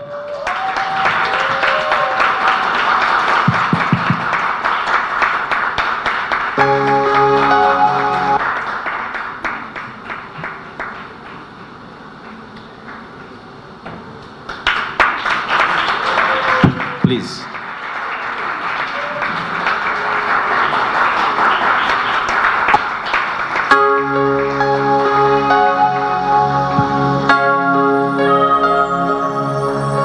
Spirit of the sovereign Lord is here, bringing comfort to those who mourn and grieve,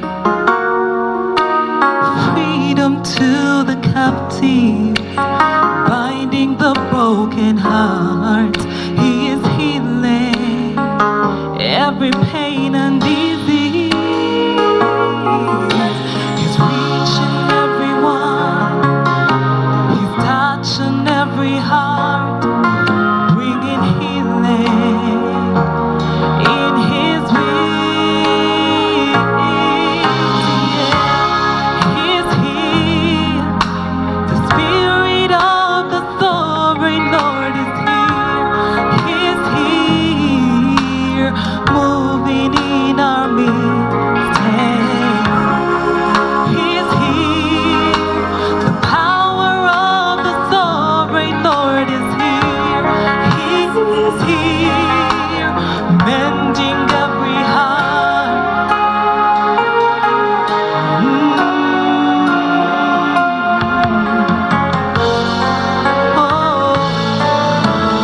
Moyo wa Mukama ali wano,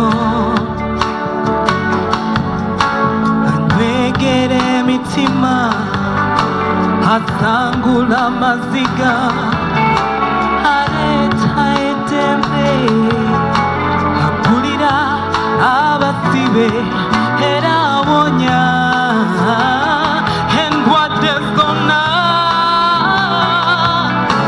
Akoma ku buli muntu, oyo ayitaayita eddagala erikuwonya. Ali wano, omwoyo wa Mukama, oyo ali wano.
May the Lord bless you. Please let's add her another hand of applause. I feel like going church right now. Yeah, I feel like going church right now. By the way, my other name is the Prophet King of Radio. When Honorable Dr. Karubanga was coming in, it looked like you are being ushered in as a chief priest. Please let's clap for Honorable. He's here with us. Yes, Nicholas. Thank you. Yes, sir. Thank you very much. We welcome Honorable David Karubanga, Honorable Engineer David Karubanga, who's the High People Patron. Honorable Karubanga is the MP Kigorobia County, which, if I'm not mistaken, in Hoima district, where there is oil. So we have abantu abayina amafuta. But the person before, the performer before I came here was delivering different oil. The one that all of you can get. The other one is in Hoima, but the one for God, you can get all of you anytime, anywhere. Thank you very much. Without wasting time, I'm going to invite again the top 6 teams because we are reaching the end of this arrangement. As I check on my phone, I'm just receiving the results digitally. The top 6 teams, again, in not in order, are Mpampe. The team leaders should come in front. Mpampe, Green Shares, Pesajet, Hug Girls, Kuzimba, FFDA. The top 6 teams, the team leaders, should come in front.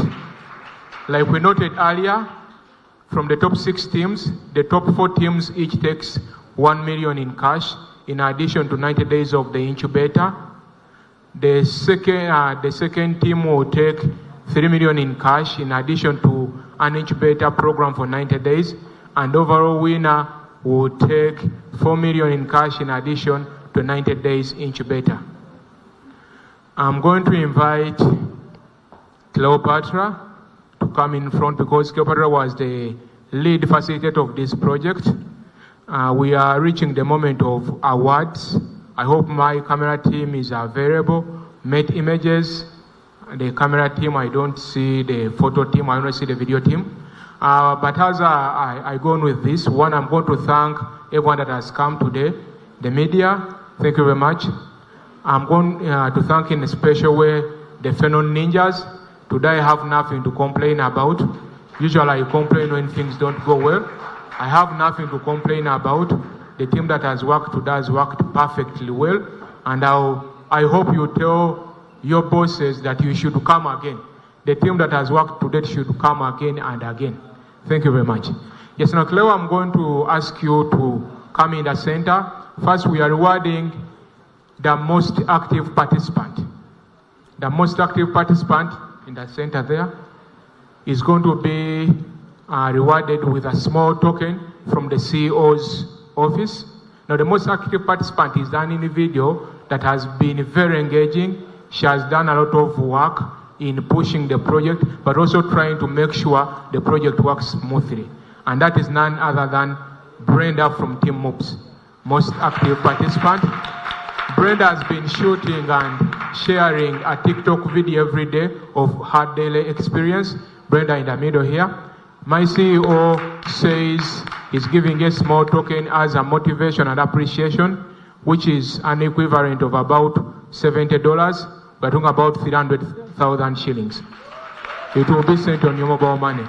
Please take a photo with Cleo, and I know Cleo confirms that you are the most active participant without messing in words. Thank you very much, Cleo. Yes, now then we reach the moment where we are talking about the top 3 teams.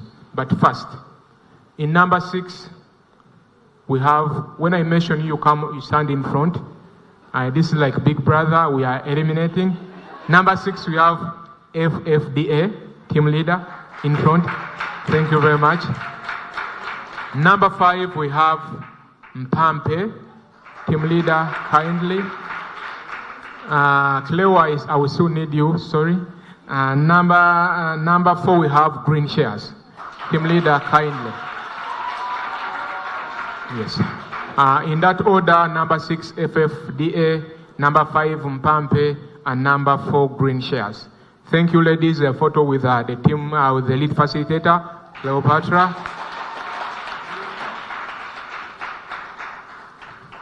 Thank you. I'm going to take this opportunity to invite, you can go down, thank you. I'm going to invite Damali Sali to take up one of, Annette, you can please go. Damali Sali, take up one of the seats. You are among the top 6. Doreen Lukandwa, a seat. And allow me, I'm not allowed, but please allow me to invite Honorable Kalubanga to kindly take up one of the seats as we reward the top 3 teams. Doreen Lukandwa, Damali Sali, and Honorable David Kalubanga. Please, thank you very much. So, like we said, again, the 3rd team also takes 1 million in addition to mentorship for full 90 days. I'm going to ask Damali Sali to stand up and have a photo with team number 3. And in number 3, we have Pesajet Fammo, number 3.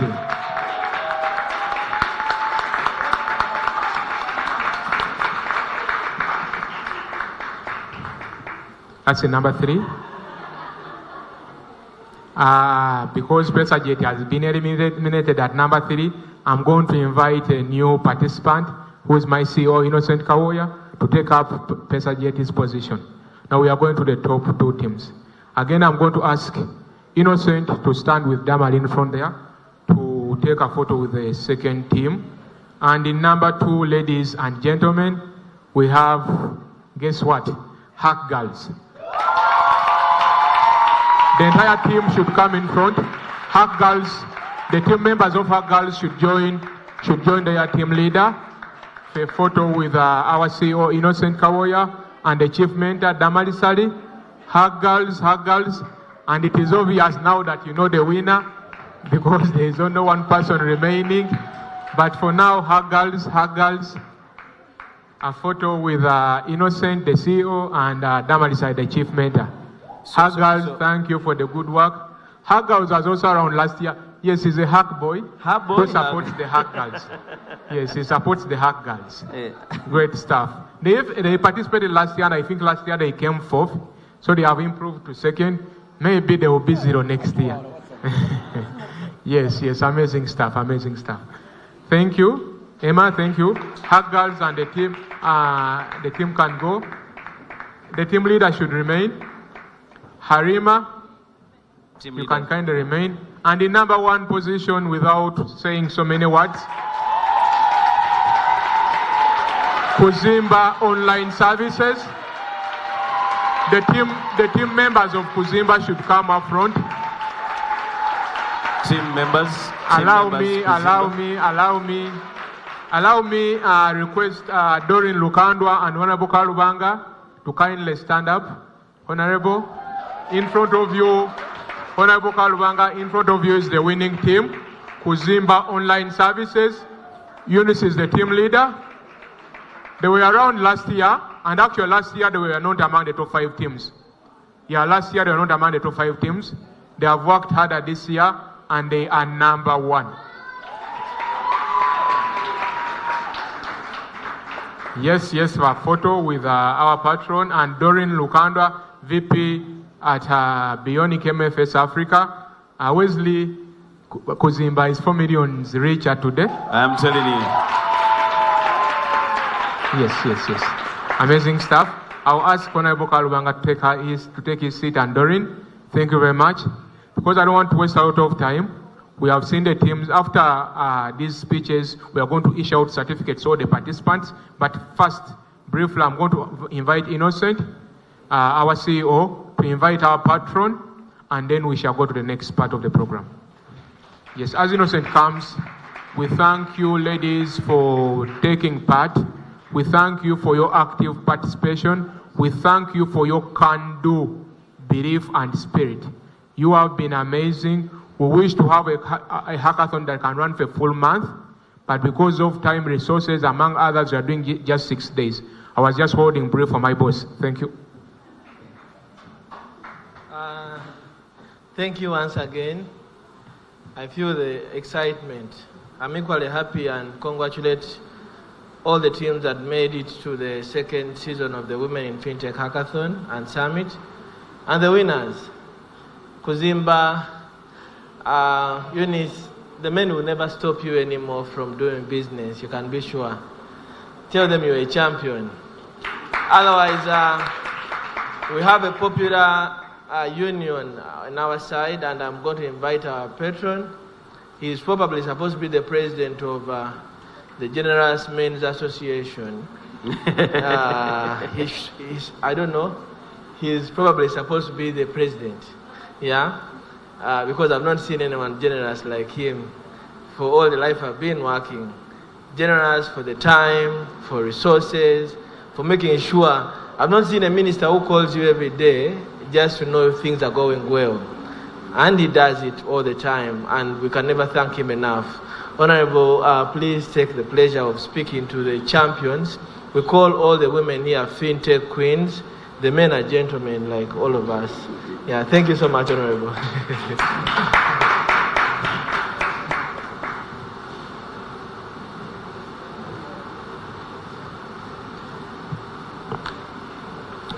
Thank you, Innocent, my brother who is the CEO of High People, distinguished participants, representatives of the various stakeholders in this empowerment project. The media, I can see you, ladies and gentlemen. First of all, I'd like to thank you, the participants, for making it in this team of 16.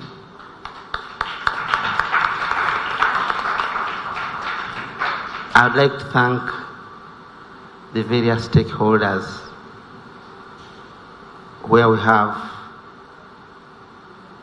the Melinda Gates Foundation, Innocent, and your team, the High People team, great team. The brand has grown. I'd like to thank all stakeholders. I see our usual suspect, Damari. I'd like to thank the winners finally. I've seen tears of joy. I didn't know that you can shed tears here. I thought when you're happy, you just jump up and dance, but I've seen tears of joy. I'd like to, first of all, talk on behalf of government. And the minister was supposed to be here, but she got a serious engagement. She's in Kayunga, and also empowering our people there. She has sent warm greetings. That is Honorable Peace Mutuzo, the Minister of State for Gender, and that is women. She would have loved to be here. The other time she was with us launching the book, and she loves women and the ladies, and especially the young girls here. This project is about empowering women, and especially the young girls, in emerging or new technologies. That is to build inclusive and instant payment systems. That is for financial inclusion. And there's always a saying that you educate a girl, you build it. No.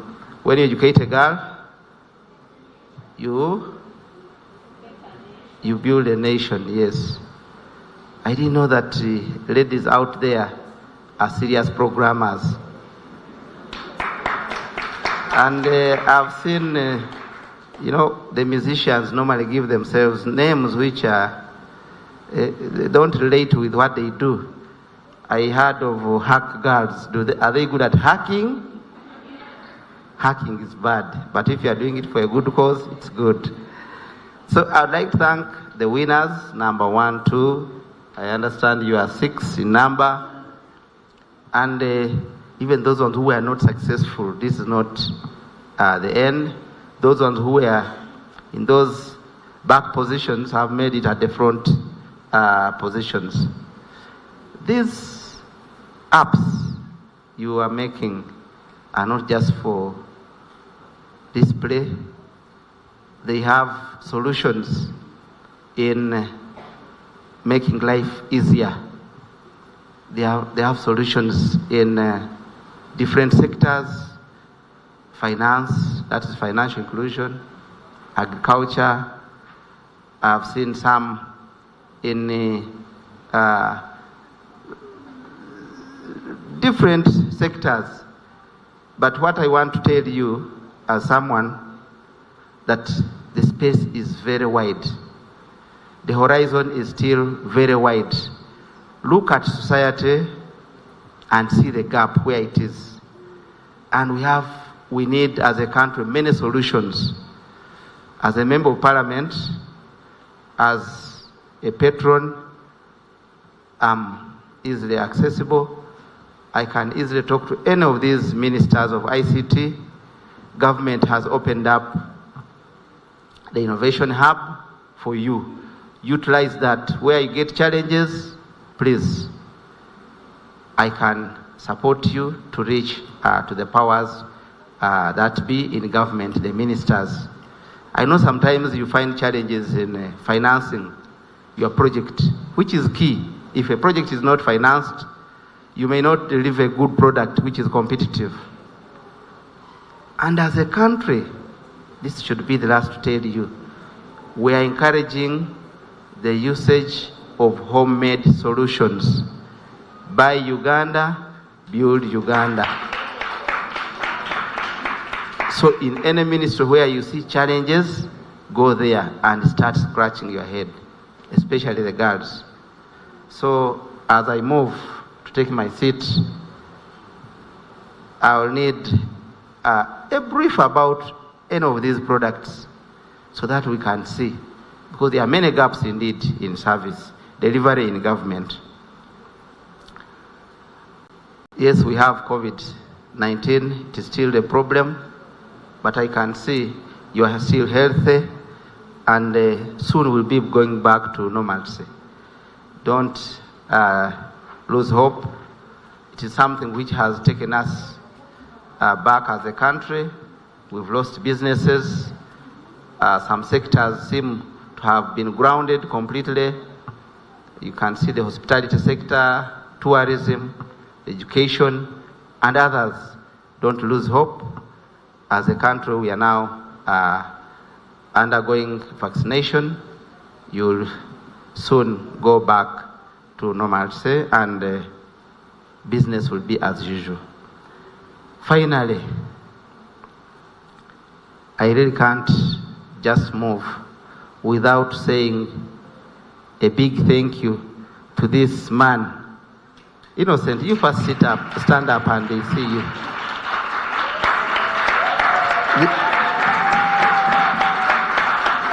I think we here have now known what Innocent is.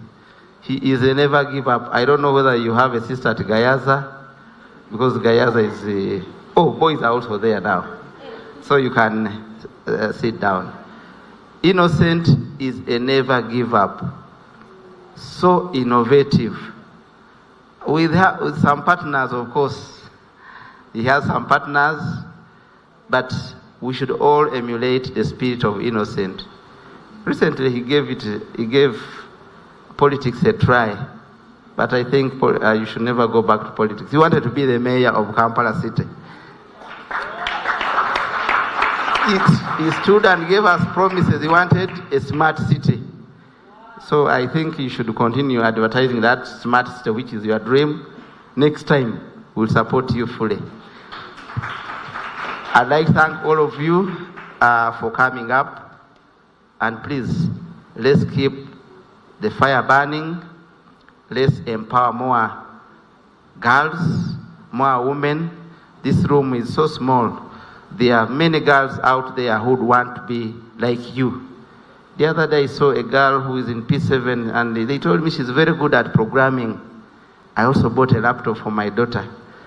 But my daughter is seeing codes as snakes. She likes the cartoons. So I think go out there and teach more girls. Thank you.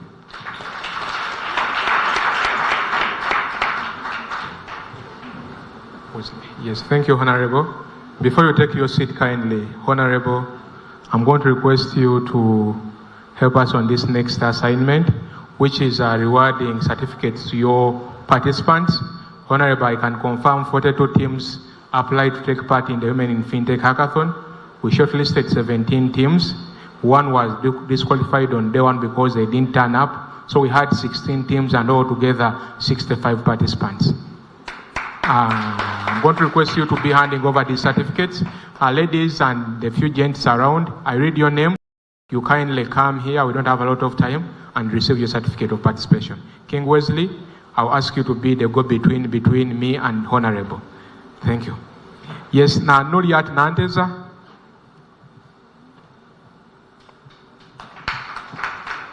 Askam Ranga.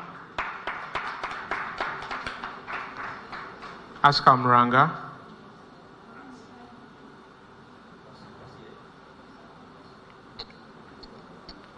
Wesley, that is this one. Give me that one.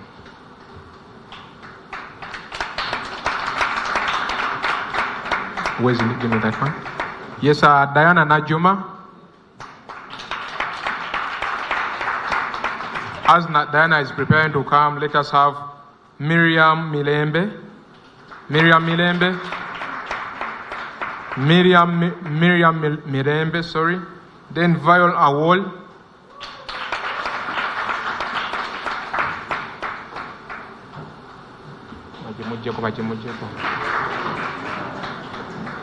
Yes, Fred Kasule. Fred Kasule.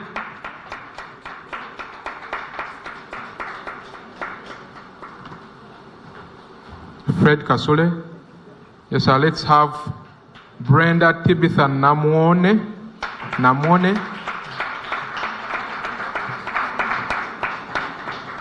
Yes, let us have Shamim Kunihila. Shamim Kunihila. Wesley.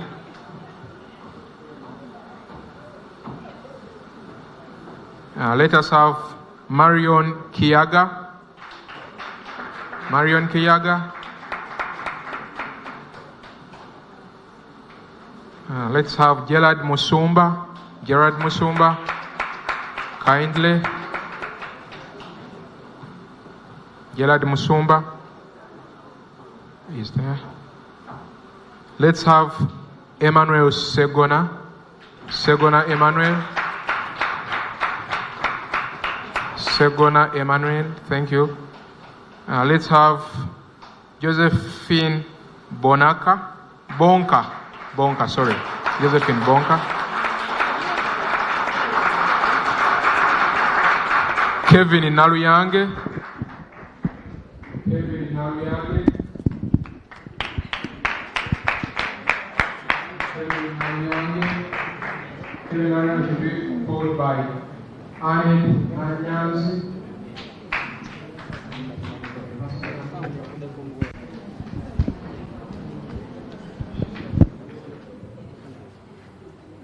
Vivian Dorin Nabro.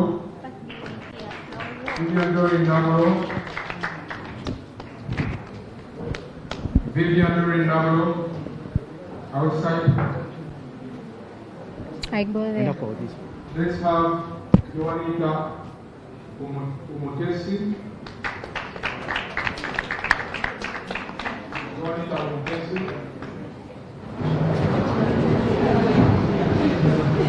Wilson Kalibala. Wilson Kalibala. Very well, and thank you for being part of Smart 24 TV. Since we started the Women in Fintech hackathon, that was the one that kick-started on 8th October or October 8th, that was last week, and now today you have also been a part of us for the Women in Fintech Summit that is happening here at Mestil.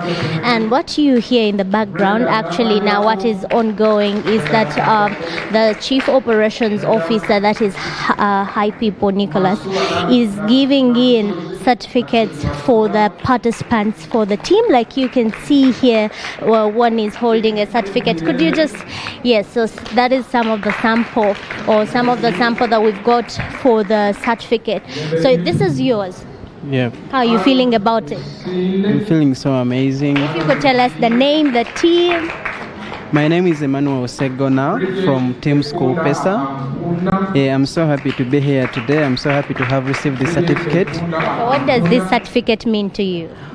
This certificate means that I have really successfully participated in this High People program, and I have actually achieved something from it. I have not just participated for free. This is a man. We're going to hear it from the ladies very soon. But just to let you a reminder, just to get a reminder of you, what you are watching right now. My name is Rita Cabanyoro, and we will be getting in touch and more detailed story about the participants and the winners. And just to remind you, a winner has been already highlighted on, and that is Team Kuzimba, who are dealing into providing solutions for construction. That is Kuzimba for construction deals and everything related to that.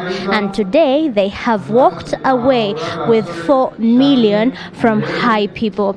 And Team Kuzimba was actually somewhere around, I will get to them, don't worry about that. But also the second team was Hack Girls, that have also walked away with 3 million shillings, and which will be helping them actually into their solutions and developing solutions. So I'm going to just take you around on the platform or the podium. You just see what is happening now. Like you can see, they're giving on certificates, and the certificates are ongoing, and they are officiated in by Honorable Engineer David Karubanga, who is the patron of High People. And alongside him there is Damali Sali, has been a mentor and also a moderate panelist for today. We have got Innocent Kawoya, like you can see on the panel, is the CEO High People, and also participants continue to get their certificates away from them. But I'm going to take you through some of the people who have gotten certificates and tell us what they really take of it from this summit. How are you doing? You're smart. So this is yours, right? Which team, your name, and what does this really mean to you? My name is Viola Awari, and I'm from Team Moves. Our solution is Kamane. It's a mobile application that enables people to track their budget and expenses and expenditures. So today is the final day, like the grand finale, and it's very interesting. We are happy, we are having fun, we are enjoying life, and I'm very happy about the photo, the frame for my certificate. At first I thought it was a photo frame, but then later I realized it's actually my certificate. Thank you so much. And we continue. I'm going to let you have the talk and a look at someone actually who has been given a prize for being very active during the hackathon. And this is Tabitha here. Tabitha, you have been selected and given a prize actually for being very active in the hackathon. How have you done it? First of all, I was having fun while at it. So every single morning I woke up. The first day I woke up, I was like, I think I should document this for everyone who would like to know how this is going this is going for me. So I'd pick up my camera, and while I'm on a border, I would record every single step of the way, then clip them all together at the end of the day and have like these videos of all these things that have been happening. And I hope it excites someone out there to want to join tech. Okay.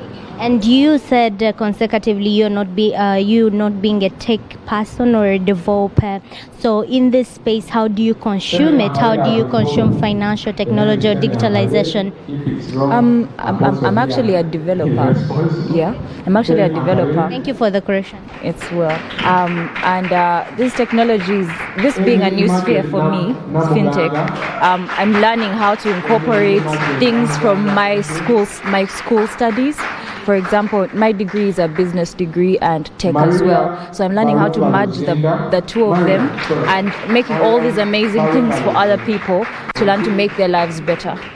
Thank you so much. A blessed day. And like I promised earlier, I'm now going to take you to the winner of the Women in Fintech Hackathon Season 2, and that is the Kuzimba Group or Kuzimba Services, or the Kuzimba Fintech that has participated. Here they are. They're the winners, walking away with 4 million. How do you feel about that? Your name first. I'm called Francine Namugenyi, and I'm super excited. I just didn't believe that I would be the best because I thought other teams had done really, really well. It is super exciting. I'm still excited. I'm shaking. I'm nervous. I'm everything. But I just want to thank God. So that's all. Go emotional around. Yeah, it's normal. So what has it taken you, to get to? What are you going to use the 4 million for? Oh, it's really been hard work because we would sleep. I actually wasn't sleeping home, so we would spend the nights working because there were a few days that we had, and I got the team tired, and it's really taken hard work. That I must say, it's really taken a lot. Yes, so what I'm going to use the money for, I plan to buy some building machines that can actually produce pavers, so we can produce pavers on our own account. We don't have to hire someone to produce pavers for us. We can actually make them ourselves. Yes, pavers and bricks. Yes. So what next for Kuzimba? What next? When next we need to take the next level. We need to get a store. We need to hype it up, we need to do the branding. I'm super excited. I don't know what to say. So yeah, that's it. Okay, we will leave you for that. And let us say hi to the gentleman. He's part of the team. I surely do not want to just go off without talking to him. How are you? Just say hi to us. Part of the team Kuzimba, the winners. How are you doing? I'm okay. I'm very excited. Very, very excited. I thank God we've won this. It's been a journey of consistent, I don't know, not giving up. Yeah. Thank you so much. You have heard it all. They are all excited. And my name is Rita Cabanyoro. Catch me up on social media platforms at Rita Cabanyoro. And now I'm going to be switching you back to the panel or to the podium. Like you can see, there is the ongoing certification for the participants. But after that, we'll still say thank you for having joined us right here on Smart 24 TV. And you can still follow the link in case you missed the conversation at Smart 24 TV on our Facebook, Twitter, and our YouTube at Smart 24 TV. For now, I say goodbye.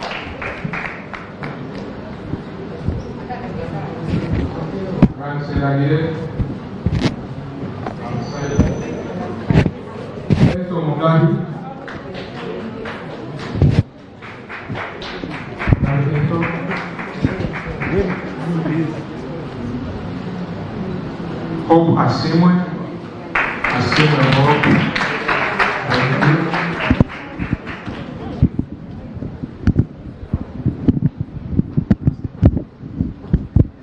Emily Tusime.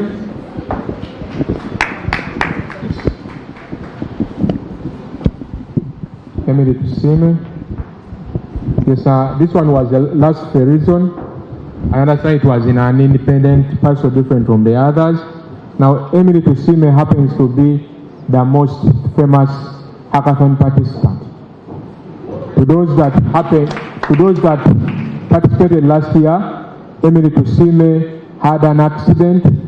She had injuries, but she was available for all the days with her leg in those white things. I don't know what they are called, but her entire leg was in those white things, and she didn't miss a single day. She became the most famous hackathon participant. And when I say hackathon, I mean High People Women Fintech Hackathon. And it's not by mistake, it is the most famous hackathon anyway. So she's the most famous hackathon participant. Yes, Brian Sendagire, if he's around, and Fimia Ampere. All right, ladies and gentlemen, you can take your seats. I'm going to invite Wesley to invite Innocent to close this matter. With me today has been Apostle. Apostle, a moment, please. Yes. Very smart. Apostle is the High People pastor. He speaks in tongues.